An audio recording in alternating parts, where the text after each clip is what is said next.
इस वक्त जो है ये सबसे पहले आपके आगे ये जूस पड़े हुए हैं, आपको नज़र आ रहे होंगे। ये जूस को देख के एक दफ़ा मेरे मुंह पे मुस्कुराहट आ गई। लाहौर शहर में एक ऐसी डकैती हुई कि मैं एक दफ़ा सोच के परेशान हो गया कि जूस के बदले हैवल गाड़ी की डकैती, जिसकी मालियत तकरीबन 80, 70 या 90 लाख रुपए है। वो शख्स मेरे साथ मौजूद है जो गाड़ी के ऑनर हैं। किस तरीके से डकैतों ने इनको बेवकूफ़ बनाया, इनके घर पे इसी जगह पे आके बैठ के इनके साथ पानी पी के, और 2 दिन, एक दिन नहीं ये 2 दिन में वारदात हुई है। तमाम तर तफसीलात जो है इनकी ज़ुबानी जानते हैं। अस्सलाम वालेकुम। वालेकुम सलाम। कैसे हैं आप? अल्हम्दुलिल्लाह। नाम क्या है आपका? हसन अली।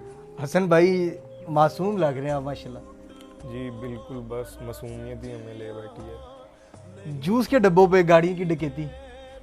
जी मैं इसकी आपको तफसील बताना चाहता हूँ। मैं 20 जून 2025 को अपनी गाड़ी की ऐड लगाता हूँ OLX के प्लेटफॉर्म पे। OLX पे गाड़ी की ऐड लगाते हैं, ठीक है। हैवल H6 colour white, registration number BAZ825, model number 2022 था।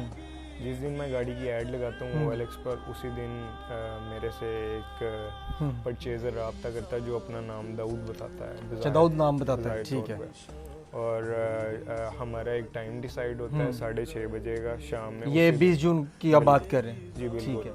और वो बंदा एग्जैक्टली वही टाइम पे आ जाता है और मैं उसे गाड़ी दिखाता हूँ और वो बंदा अपना इंट्रोडक्शन इस तरह करवाता है कि मैं डिप्टी डायरेक्टर हूँ, गवर्नमेंट की पोस्ट पे हूँ, ठीक है। और जो गाड़ी पे आता है वो किया स्पोर्टेज होती है। अच्छा, किया स्पोर्टेज पे आता है आपके घर? और ब्लैक कलर की होती है। और दूसरा ये कि उस पे लाइसेंस प्लेट भी गवर्नमेंट्स की होती हैं। और